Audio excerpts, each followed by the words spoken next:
Hello. അപ്പോൾ നമ്മളിന്ന് കറുമുറാന്നിങ്ങനെ ഒച്ച കേൾക്കുന്ന നല്ല ക്രിസ്പി ആയിട്ടുള്ള വെണ്ടയ്ക്ക ഫ്രൈ ആണ് ഉണ്ടാക്കാൻ പോകുന്നത്. അപ്പോൾ വെണ്ടയ്ക്ക ഫ്രൈക്ക് വേണ്ടിയിട്ട് ഇതേപോലെ ചെറിയ ആയിട്ടുള്ള വെണ്ടയ്ക്കാസ് ഉണ്ടെന്നുണ്ടെങ്കിൽ അത് മതി. അപ്പോൾ അതായിരിക്കും ബെറ്റർ. ഇല്ലെങ്കിൽ പിന്നെ നിങ്ങൾ വലിയ വെണ്ടയ്ക്ക വാങ്ങിയിട്ടാണെന്നുണ്ടെങ്കിൽ അത് രണ്ടാക്കിയിട്ട് പിന്നെ അത് നാലാക്കേണ്ടി വരും. അപ്പോൾ ഒരെണ്ണത്തിന് രണ്ടാക്കി പിന്നെ അത് നാലാക്കി അങ്ങനെ വേണം എടുക്കാനായിട്ട്. ഭയങ്കര വലുതാവരുത്. അപ്പോൾ അതിലേക്ക് വേണ്ടിയിട്ട് ആദ്യം നമ്മൾ വേണ്ടത് കടലമാവാണ്. കടലമാവ് കുറച്ചിടാം. പിന്നെ അത് 2 ടീസ്പൂണൊക്കെ മതിയാവും കേട്ടോ. പിന്നെ അത് കൂടാതെ അത് എത്ര ക്വാണ്ടിറ്റി ഉണ്ടെന്ന് നോക്കിയിട്ട് വേണം. ഞാനിപ്പോൾ ഒരു 10, 12, 14 ഒക്കെയാണ് വെണ്ടയ്ക്ക എടുത്തിട്ടുള്ളത്. അപ്പോൾ ക്വാണ്ടിറ്റി നോക്കിയിട്ട് നിങ്ങൾ മെഷർമെൻറ്റ്സ് പിന്നെ മാറ്റുക. 2 ടീസ്പൂൺ കടലമാവ്, പിന്നെ 1 ടീസ്പൂൺ അരിപ്പൊടി, പിന്നെ കുറച്ച് മഞ്ഞൾപ്പൊടി, കുറച്ച് മുളക് പൊടി, പിന്നെ കുറച്ച് ഉപ്പ്. ഇതാണ് നമ്മുടെ മെയിനായിട്ടുള്ള ഇൻഗ്രീഡിയൻറ്റ്. ഇതൊക്കെ ഇതിലേക്ക് ഇട്ടിട്ട് നമ്മൾ ഒന്ന് മിക്സ് ചെയ്തു.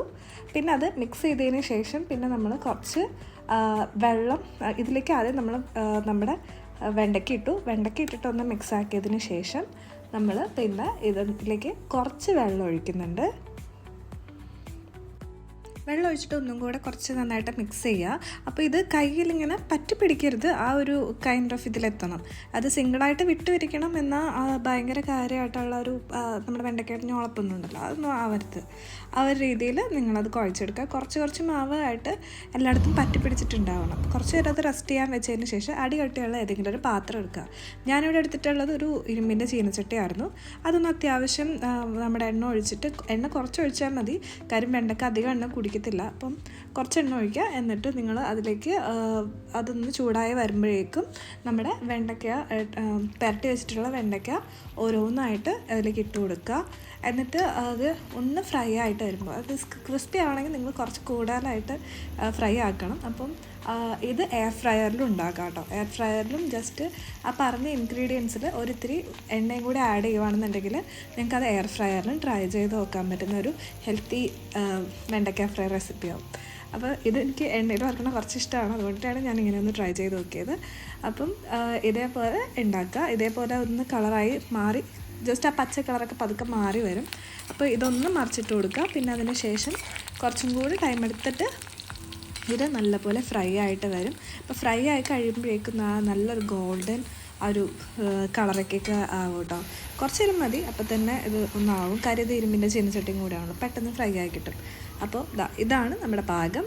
അപ്പോൾ കണ്ടോ, ഒരു ഫ്രഷ് സംഭവമാണ്, ഭയങ്കര ക്രിസ്പി ആയിട്ടുള്ള ഒരു സംഭവമാണെന്ന് കാണുമ്പോഴേ നമുക്കറിയാം. അപ്പോൾ അത് നമ്മുടെ ഒരു പേപ്പർ വെച്ചിട്ടുണ്ടായിരുന്നു, ഞാൻ അതിലേക്ക് വെച്ചു. പിന്നെ അതിന് ശേഷം നമ്മൾ നെക്സ്റ്റ് ബാച്ചും കൂടി ഇട്ടിട്ടുണ്ടായിരുന്നു. അപ്പോൾ ഈ വെണ്ടയ്ക്ക ഇഷ്ടമില്ലാത്ത ആൾക്കാരൊക്കെ ആണെന്നുണ്ടെങ്കിൽ, എനിക്ക് പൊതുവേ നോർമലി വെണ്ടയ്ക്ക എപ്പോഴും ഞാൻ കഴിക്കുന്നൊന്നുമല്ല, പക്ഷേ എന്നാലും എനിക്കിങ്ങനെ ഉണ്ടാക്കുന്നത് ഭയങ്കര ഇഷ്ടമാണ്. അപ്പോൾ ഇങ്ങനെയൊക്കെ ഉണ്ടാക്കി വെണ്ടയ്ക്കയുടെ വെറൈറ്റി ഐറ്റംസൊക്കെ നമുക്ക് പിള്ളേർക്കൊക്കെ കൊടുത്ത് പറ്റിക്കാവുന്നതാണ്.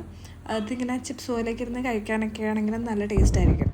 അപ്പോൾ ഇങ്ങനെ നിങ്ങളൊന്ന് ട്രൈ ചെയ്ത് നോക്കൂ. ഇങ്ങനെ വെണ്ടയ്ക്ക കഴിക്കാൻ ഇഷ്ടമില്ലാത്ത എന്നെപ്പോലുള്ള ആൾക്കാർ ഉണ്ടെന്നുണ്ടെങ്കിൽ ഇതേപോലെ ഒന്ന് കഴിപ്പിച്ച് നോക്കുകയാണെന്നുണ്ടെങ്കിൽ നല്ലതായിരിക്കും. അത് മാത്രമല്ല, പിള്ളേർക്ക് ലഞ്ച് ബോക്സിനും പിന്നെ അത് മാത്രമല്ല ഈവനിങ് സ്നാക്സൊക്കെ ആയിട്ടൊക്കെ നിങ്ങൾക്ക് വറുത്തൊക്കെ കൊടുക്കാനൊക്കെ ആയിട്ട് വളരെ നല്ലൊരു ഓപ്ഷനാണ്. അപ്പോൾ ഇനി കാണിക്കാൻ പോകുന്നതെന്ന് പറഞ്ഞിട്ടുണ്ടെങ്കിൽ ഇത് ക്രിസ്പിനെസ്സിൻ്റെ ഇതാണ് ഞാൻ കാണിക്കാൻ പോകുന്നത്. ഇതിൽ ഞാൻ ഇത്തിരി ചാട്ട് മസാലയും കൂടെ ആഡ് ചെയ്തിട്ടുണ്ട് കേട്ടോ, ആ ഒരു പുളി ഇത് കിട്ടാനായിട്ട്. മാംഗോയുടെ ഒരു പൊടി ഉണ്ടെന്നുണ്ടെങ്കിലും പച്ചമാങ്ങ പൊടിയില്ലേ, അതുണ്ടെങ്കിലും നല്ലതായിരിക്കും. ഞാനിവിടെ ചാട്ട് മസാല കുറച്ച് ആഡ് ചെയ്തിട്ടുണ്ട്. എന്നിട്ട് നിങ്ങൾ എൻജോയ് ചെയ്യുക. രാവിലെയോ ഉച്ചയ്ക്കോ വൈകുന്നേരം അപ്പോൾ വേണമെങ്കിൽ നിങ്ങൾക്ക് കഴിച്ച് നോക്കാം. അപ്പോൾ ഇത്രയും ക്രിസ്പിനെസ് ഉണ്ടാവും ഇതിന്. അപ്പോൾ നിങ്ങളും ട്രൈ ചെയ്ത് നോക്കിയിട്ട് എന്നോട് അഭിപ്രായം പറയണം. അടുത്തൊരു വീഡിയോ ആയിട്ട് ഉടനെ വരുന്നതായിരിക്കും. ബൈ.